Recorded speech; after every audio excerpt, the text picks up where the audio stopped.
espiritual em nós. Então, o homem foi criado à imagem de Deus. Como é essa imagem de Deus? A palavra de João 4:24, se não me engano, diz que Deus é espírito. Se Deus é espírito, se Deus é o próprio Espírito Santo, automaticamente eu preciso, para me comunicar com Deus, ter a mesma forma de comunicação. Como é essa forma de comunicação? Através do Espírito.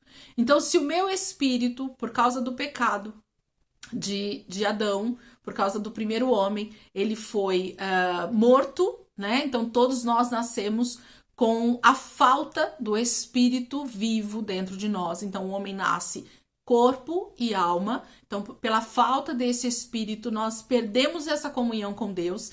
Qual é a forma, então, que eu tenho para voltar a ter essa comunhão com Deus? Qual é a maneira que o homem tem para que ele possa, então, voltar a ter comunhão com Deus? Então, quando Jesus começa esse diálogo com Nicodemos, era justamente sobre isso que ele estava dizendo para Nicodemos. Era justamente sobre esse conceito, era justamente sobre esse fundamento da palavra que Jesus estava, então, tentando explicar para Nicodemos, ok? Nós vamos entender um pouquinho melhor essa questão. Então, o homem precisa nascer no espírito.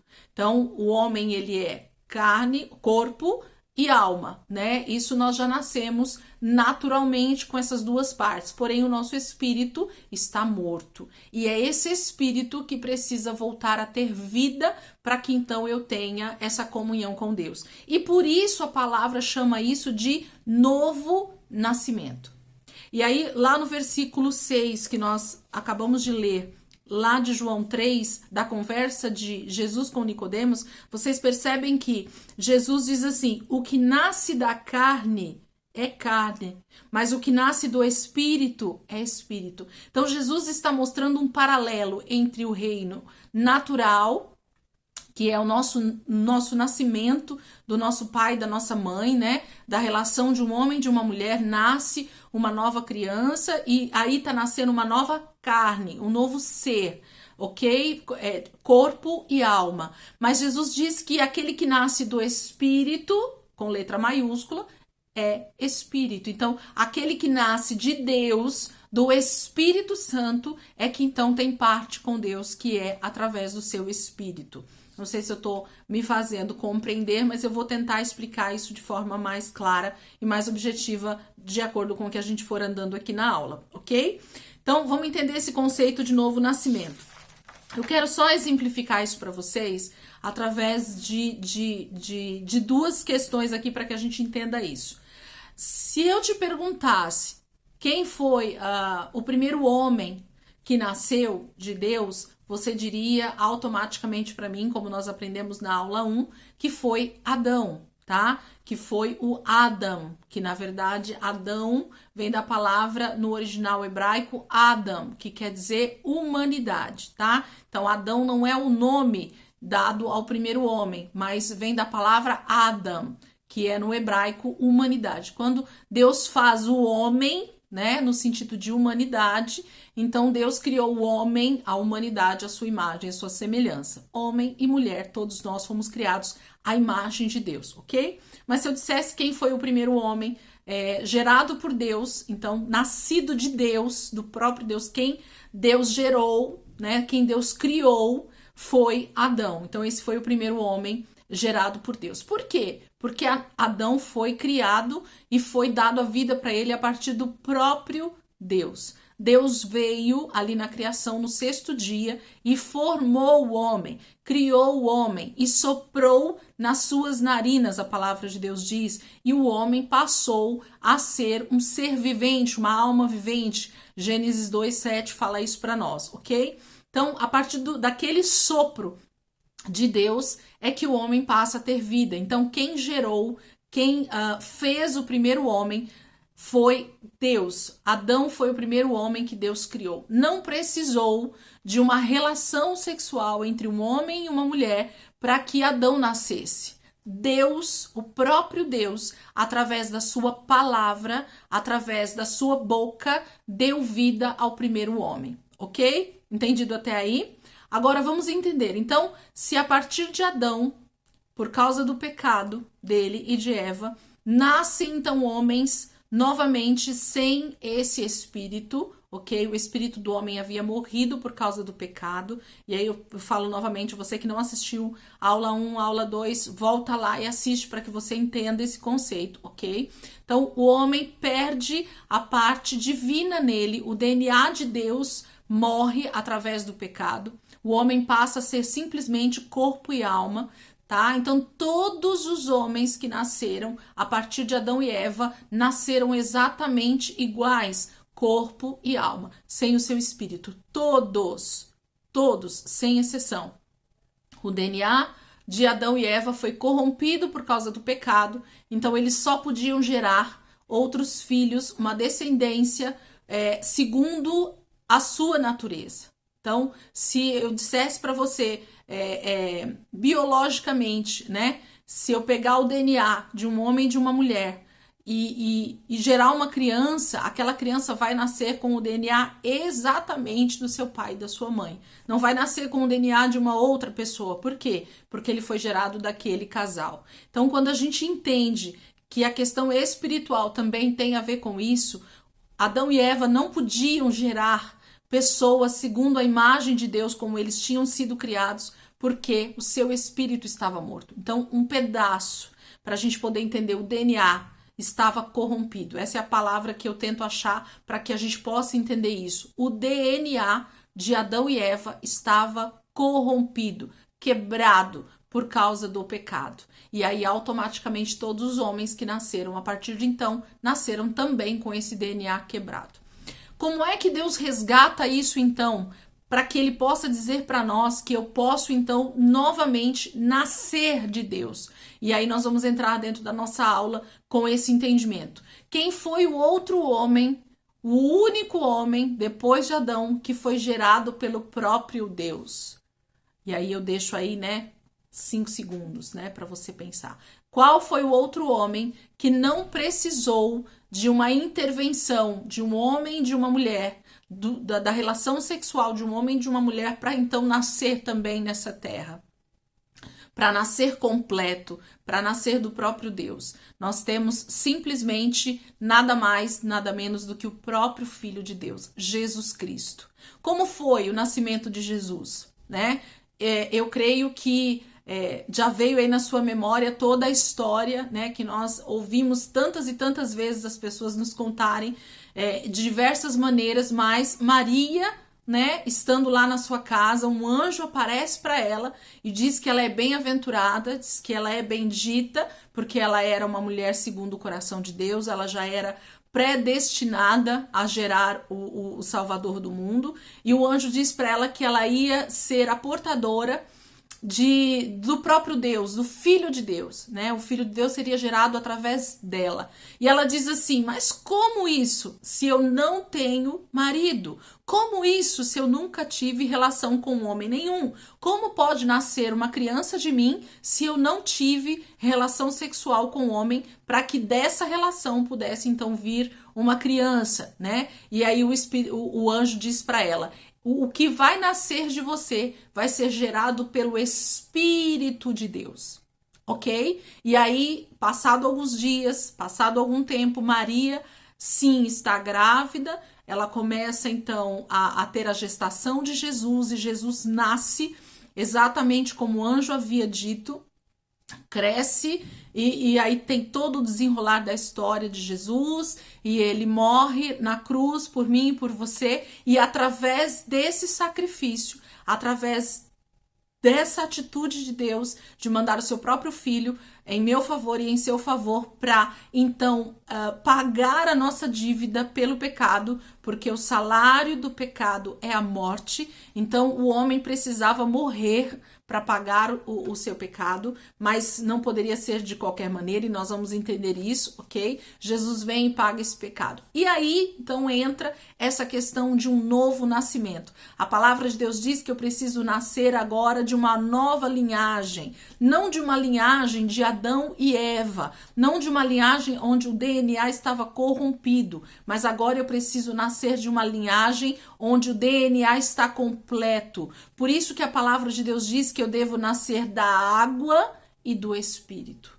Da água por quê? Porque na verdade a água nada mais é do que a própria palavra. Jesus disse: eu sou a água viva. Eu sou a própria água, né? Então, assim, a palavra de Deus, ela é comparada com uma água que lava, que purifica, que limpa, que nos sacia, né? Então, a palavra de Deus é essa água por onde nós podemos nascer. E lembra quando eu falei para vocês que o próprio Deus gera Adão a partir da sua palavra, né? Façamos o homem a nossa imagem e a nossa semelhança, lá em Gênesis, né? E novamente aqui o anjo traz uma palavra para Maria e diz: o que há de nascer de você vai ser gerado pelo Espírito de Deus. Então, assim, como é que isso então acontece na minha vida e na sua vida? Como é que o novo nascimento então acontece? Através também de uma palavra. Então, por que eu preciso nascer da água e do Espírito? Porque eu preciso receber uma palavra, eu preciso ouvir o anúncio do Evangelho, eu preciso ouvir sobre Jesus, eu preciso ouvir a palavra, e através dessa palavra, o próprio Espírito Santo gera em mim essa vida de Deus. Faz com que o meu espírito venha nascer de novo. Então, é algo que acontece no Espírito. Por isso que aquele que nasce do Espírito é Espírito. Então, eu preciso nascer de Deus. Eu preciso nascer agora da linhagem de Jesus, de uma linhagem que não precisou também nascer da carne, não precisou nascer desse DNA corrompido, mas nasceu novamente de Deus. Eu costumo dizer que se o homem não tivesse caído, se Adão e Eva não tivessem pecado, toda a humanidade, desde Adão, seria exatamente como Adão e Eva. Homens gerados segundo o próprio Deus, a imagem e semelhança de Deus, ok? Por quê? Porque o DNA de Adão e Eva estavam completos. Eles tinham sido feitos à própria imagem de Deus. E quando eu falo a própria imagem de Deus, eu não estou falando, queridos, de um estereótipo humano, de uma feição humana, ainda que isso também tenha a ver, porque Deus nos gerou segundo a vontade dele, segundo o que ele já via, né, como ser humano, porque o filho dele também veio em forma humana. Então Deus tinha essa forma, né, quando ele criou Adão. Então ele sabia como o ser humano devia ser gerado, mas eu estou falando de algo espiritual, eu estou falando de atributos de Deus, eu estou falando de caráter de Deus, eu estou falando da imagem de Deus. Qual é a imagem de Deus? A imagem de Deus são todos os seus atributos, todo o seu caráter, todo o seu ser, tudo que Deus é, nós deveríamos ser através de Adão, né? Quando Deus gerou o primeiro homem e a primeira mulher. Mas por causa do pecado isso foi corrompido. Então o homem passa a ser a imagem simplesmente de um homem caído, de um homem que caiu na desobediência, de um homem que não tinha mais a parte divina nele. A imagem e semelhança de Deus já não existia mais em Adão e Eva pós-pecado. Ok? Mas através novamente de um outro homem também gerado, feito pelo próprio Deus, com o DNA completo, então eu posso nascer desse homem e automaticamente ser filho de Deus, a palavra de Deus diz. Todos quantos creram, deu-lhes o poder de serem feitos filhos de Deus. João 1,12, né? João 1,12 fala isso. Todos quantos creram em quem? Em Jesus, deu-lhes o poder de serem feitos filhos de Deus. Então, se eu creio em Jesus como meu Senhor, como meu Salvador, automaticamente eu nasço novamente da água e do Espírito, e o que nasceu em mim, então, foi o meu Espírito. E aí nós vamos entender um pouquinho mais, então, sobre o que esse versículo tem a ver no que diz respeito a esse novo nascimento. Deu para entender sobre a questão do novo nascimento na água e no Espírito? Eu preciso nascer da palavra, o que nos regenera, queridos, o que traz esse novo nascimento é a palavra de Deus. Se a palavra de Deus não entrar no teu espírito e através do Espírito Santo não te convencer a respeito de que nós somos caídos, de que nós somos pecadores, de que nós somos carentes dessa salvação, que nós somos dependentes dessa obra redentora de Jesus, enquanto eu não me convenço disso, de que eu preciso de Deus, de que eu preciso me converter. Por isso que nós muitas vezes usamos essa palavra, eu preciso entender de que eu estou caminhando para um caminho de morte, por conta de ter morrido espiritualmente por causa do pecado. Nós carregamos essa herança, infelizmente, né, do primeiro homem e da primeira mulher caídos por causa da desobediência, mas nós temos a possibilidade de nascer de Deus novamente, de ter o nosso espírito recriado novamente. E é isso que eu quero que você entenda nessa lição, que você entenda que através da água, da palavra e do Espírito que nos convence a respeito desse pecado, a respeito de quão pecadores nós somos, nós podemos nascer de Deus. O que é nascer de Deus, então? É ter o meu espírito recriado, é nascer do Espírito de Deus e com isso ter o meu espírito para ter comunhão com o meu Deus novamente, para ter comunhão com o meu Pai novamente, para ser filho de Deus, ok? Vou voltar um pouquinho aqui para os versículos que a gente acabou de ler lá em João 3, para que a gente possa entender um pouquinho esse contexto. Nós temos aqui nesse versículo, tá lá na apostila, uma resposta de Jesus a um homem religioso da época, pois Nicodemos era fariseu. O que era um fariseu?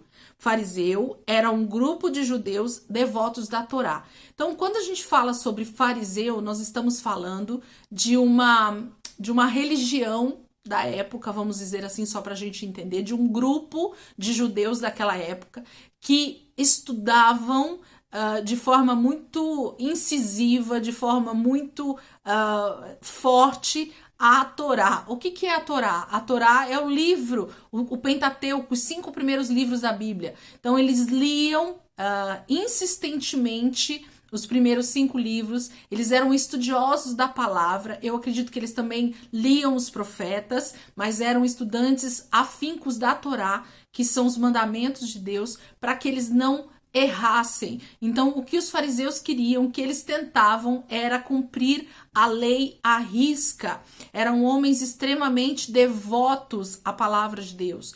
E não há problemas nisso, né? Até hoje tem muitos judeus ortodoxos que também têm a Torá como a sua prática de fé. E eles são muito insistentes nisso, de que a Torá é a verdade, e ela é a verdade mesmo. E muitos deles, infelizmente, assim como Nicodemos, têm essa dificuldade de entender que a Torá foi cumprida 100% em Jesus. Nós vamos entrar nisso um pouco mais lá na frente, no final dessa escola, mas a gente vai entender isso de forma muito prática. Então, Nicodemos não era um qualquer, queridos. Ele era uma autoridade naquele momento, ele era um fariseu, então ele era um estudante da palavra, e por ser um estudante da palavra, ele com certeza teve muitas dúvidas, porque ele ouvia Jesus falar, ele ouvia sobre Jesus e não estava entendendo o que Jesus estava pregando, o reino de Deus estava chegando, qual era esse discurso desse Jesus, por que Jesus falava daquela maneira sobre o reino de Deus, por que Jesus falava daquela maneira sobre o Pai, sobre Deus, né? Então vinha todas essas dúvidas no coração de Nicodemos. Então Nicodemos era um homem importante da época, era um estudioso da palavra, era um judeu praticante da Torá, era alguém que tinha então entendimento sobre o Velho Testamento, e ele vai até Jesus para justamente questionar sobre essa pregação, sobre essas boas novas, porque evangelho quer dizer boas novas, boas notícias.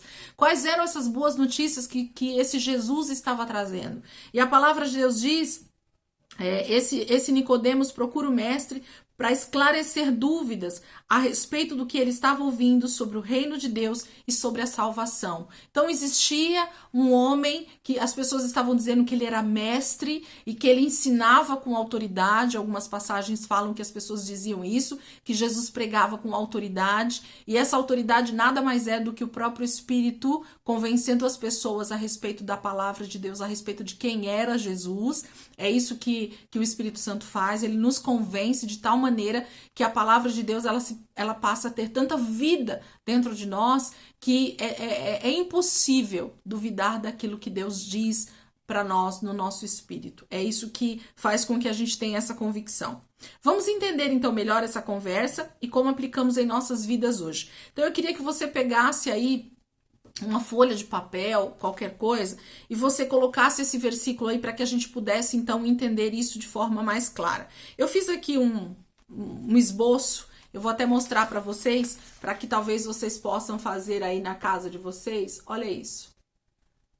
João 3:3. É bem simples, bem objetivo, mas eu queria que vocês fizessem aí um esboço parecido para vocês, para que vocês então conseguissem entender um pouquinho melhor esse versículo. E aí a gente vai poder explicar isso um pouco melhor. Então, o versículo de João 3:3, que nós já lemos, mas eu vou ler de novo e aí a gente vai destrinchar um pouco disso, para a gente poder entender esse assunto melhor, diz assim: a isto respondeu Jesus: em verdade te digo que, se alguém não nascer de novo, não pode ver o reino de Deus. Ok? Então, Jesus vira para Nicodemos e diz: em verdade te digo que se alguém não nascer de novo, não pode ver o reino de Deus. Você tá vendo como nascer é de novo?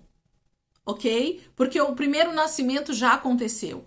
Você já nasceu do seu pai e da sua mãe. O que Jesus está agora querendo nos ensinar é algo espiritual. É algo que é gerado no nosso espírito, que está morto por causa do pecado. Mas ele quer trazer vida no nosso espírito. E só através do Espírito, de letra maiúscula, do Espírito Santo, é que o nosso espírito então pode ter vida. Vamos entender um pouquinho melhor então esse versículo. A primeira palavra que eu quero analisar junto com vocês aqui é a palavra nascer, ok? Então, quando ele diz assim, em verdade te digo, que se alguém não nascer, essa palavra nascer no grego, queridos, é a palavra genao, tá? G-E-N-N-A-O, genao. Ok? É a palavra genao em grego, que foi como foi escrito o Novo Testamento, ok? Então, nascer no original grego, lá quando João escreve esse evangelho, ele usa essa palavra genao, que quer dizer o quê? Essa palavra quer dizer um ato de Deus transformar o homem em seu filho pela fé na obra de Cristo, ok? Vou repetir aqui de novo pra gente. Esse genao significa o ato de Deus transformar o homem em seu filho pela fé na obra de Cristo. João, se você voltar uma página aí na sua Bíblia, se ela estiver aberta, João 1,13 exemplifica muito bem